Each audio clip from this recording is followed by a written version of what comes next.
আছে, তোমরা কোনো কাজের হিসাবই বুঝো না। ওই লোককে ভুলভাল করে নামিয়ে দিছো মাঠে দিয়ে কাজের উল্টা পাল্টা আমাকে দিয়ে কাজ তুই পয়সাটা হয়ে বলি ভাই বাড়িতে আছো? এখানে বসে আছো কি ব্যাপার মন ঘেরে? হ্যাঁ তোমার লেগে বসে আছি ভাই, একটু বসো।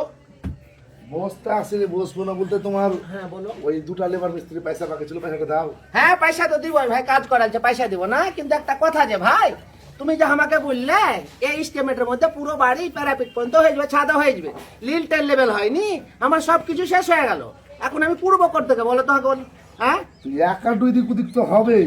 এক এক পেয়ে দিব দিক, তুমি আমাকে বলেছিলে ছাদ করবে তো দেখতো, ও আমাকে বলেছিল প্যারাপিট সমান তো হয়ে যাবে। বলিস না এইসব লোকগুলো উল্টা পাল্টা হিসাব দিয়ে দেয়, কাজ মালিকের পুঁতে মাছ যায়। এখন তুমি বলো তো আমি বাড়ি কি করে করবো? গরু টরু বেচে পয়সাটা জমা করেছিল বাড়িটা করার লেগে, আর তুমি আমাকে লিলটেল লেভেলে ফাঁসিয়ে দিলে। হ্যাঁ তুই এক আর দু হবে না দুপুর দিক, তোমাদের লিন্টেল লেভেল হয়ে গেছে, আর কতটা ইট লাগবে? কতটা এখন ছাদ থামার বাকি আছে, সবই বাইরে বাইরে তো ভাই করবে না, এরকম করে উল্টা পাল্টা হিসাব দিবে না লোককে। এখন আমি বাড়ি করবো কি করে বলো? তবে কিছু বেচারও না, একটা গরু বেচছিল তা বেচে এই টাকাটা দিয়ে দিল তোমাকে, আর লোক পেটেছে প্রতিদিন পয়সা খুঁজে নিচ্ছে। এটা আর 1000 মতো ইট লাগবে, তুমি আর 1000 ইট লাগবে, আর ইট বালির ফেলি হয়েছে তাও সবই ফেল, বালি নাই, ইট নাই, সিমেন্ট নাই, রড নাই, চিপ নাই। রাজমিস্ত্রির কাজ একটু কম বেশি তো হবে, তুমি আরো ঠিকাদারকে জিজ্ঞেস করো যে। আরে ভাই একটু একটু ছাদ লেভেল তো করবে রে ভাই, তুমি যে লিলটে না হলো না, পয়সা শেষ হয়ে গেল, সবকিছু শেষ হলো, মালপত্র শেষ হয়ে গেল, তাহলে এরকম করে ভাই কাউকে হিসাব দিবে না? আমরা গরিব মানুষ ভাই, খুব কষ্ট করে টাকাটা জমা করে নামেছো না, তুমি মাঝ রাস্তায় আমাকে ফাঁসিয়ে দিলে। মাল একটু কম বেশি হবে না? হতে পারে একটু কম বেশি। এত কম বেশি হবে? কি কম বেশি হবে না? তোমার লিন্টেল লেভেল তো করে দিয়েছি। লিন্টেল তো হয়নি বলো তো। আরে ভাই তুমি দেখা লিন্টেল না হয়েছে কি সব শেষ হয়ে গেল। সময় বললে যে 1 ফুট দিব, এবার লোকের কথা শুনে খুঁড়তে খুঁড়তে এক মাজা খুলে নিচ্ছি তো 2000 ইট বলেছো তুমি। আরে ভাই তোমার ভালো বিল্ডিংটা কি আর দুদিন গেলে করছে বাড়িটা? তুমি তো জানো শুনে রে ভাই, কথাটা বলতে হবে তোমাকে। তুমি ভিতে বললে যে আমার ভাই 1 ফুট করবো, বাউন্ডারির মতন দিব, লোকের কথা শুনে এক মাজা খুলে 2000 ইট ভিতে ভরে দিয়েছো। আরে ভাই ভিতে ঢুকেছে ভাবু, প্যারাপিটেরটা ভিতে ঢুকে গেল, ছাদেরটা ভিতে ঢুকে গেল, তো ছাদ লেভেল তো বাড়ি তুমি হয়তো তো ছাদ লেভেলটা বলতে যে তা হলো না ভাই। পারফেক্ট হিসাব দিতে পারবে নাকি কোন ঠিকাদার? এটা বালি নাই, ইট নাই, কংক্রিট নাই, কিছু নাই, রড নাই, সবই শেষ হয়ে গেল। লিন্টেল তো হইলো না। মাঠে নামে এসো, কাজের হিসাব টিসাব কিছু বুঝো না, চলে আসছো কাজ করতে, পারবে না কাজ ধরবে না, পরে কাজ করবে। ওই বাউন্ডারিটা 3 ইঞ্চি করার কথা ছিল, আবার দেখছি 5 ইঞ্চি করে দিয়েছো।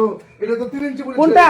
3 ইঞ্চি কি বিল বলো তো? বিল্ডিং এর 3 ইঞ্চি অল হয়, তখন তো বলেছে 10 ইঞ্চি জায়গা 5 ইঞ্চি দিয়েছে, পুরো 5 ইঞ্চি করে ঠিকই তো 5 ইঞ্চি। আরে ভাই আমি তোমার সব কথা ছেড়ে দিনু, তুমি বলো ছাদ প্যারাপিট হয়ে যেত, তুমি ছাদ লেভেল তো করে দিবে ওই টাকাতে।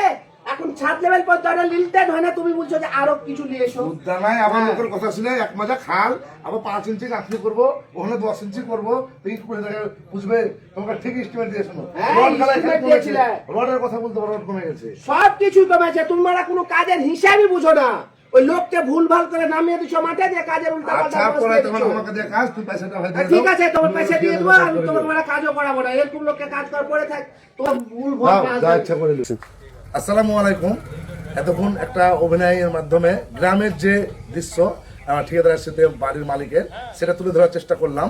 দেখবেন অনেক ঠিকাদার আছে যারা নিজের লোভের জন্য, মানে নিজের কাজ পাওয়ার জন্য অনেক পার্টিকে মানে 5000 ইট, 200 বালি, 300 পাথর বলে মানে কাজ চালু করিয়ে দেয়। ও জানে যে এই মালে তার বাড়ি হবে না, কিন্তু মালিক হয় ভোলা ভালা, গ্রামের মানুষ বুঝে না, ভাবে যে হ্যাঁ এটাতে হয়ে যাবে, তাহলে আমার কাছে এত টাকা আছে, তাহলে বাড়িটা ফিনিশ হয়ে যাবে। তারপরে এরকম মিডিল রাস্তাতে কিন্তু তার মেটেরিয়ালগুলো ফুরিয়ে যায়, তখন সে বিপদে পড়ে যায়, বন্ধন লাই, জমি বিক্রি করে, উপায় তার থাকে না।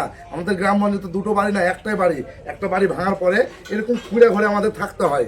একবার সেটা দেখাবে পুরো ঘরটা, এরকম কুড়ে ঘরে আমাদেরকে থাকতে হয়। তখন কিন্তু তার আর কোনো পথ থাকে না যে ঠিক আছে গালি দিবে কি দিবে, আর পথ থাকে না, তখন জমি বিক্রি করে হলেও তা কিন্তু তার বাড়িটা কমপ্লিট করতে হয়।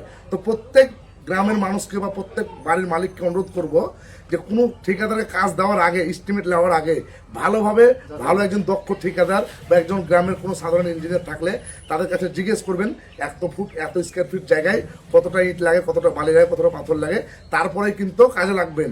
আর সাধারণত আমাদের মতো ল্যাংটা ঠিকাদারের পাল্লায় পড়ে আপনারা কখনোই আপনাদের এই যে একটা ঘটনা ঘটলো, এরকম ঘটনা কখনো সম্মুখীন হবে না।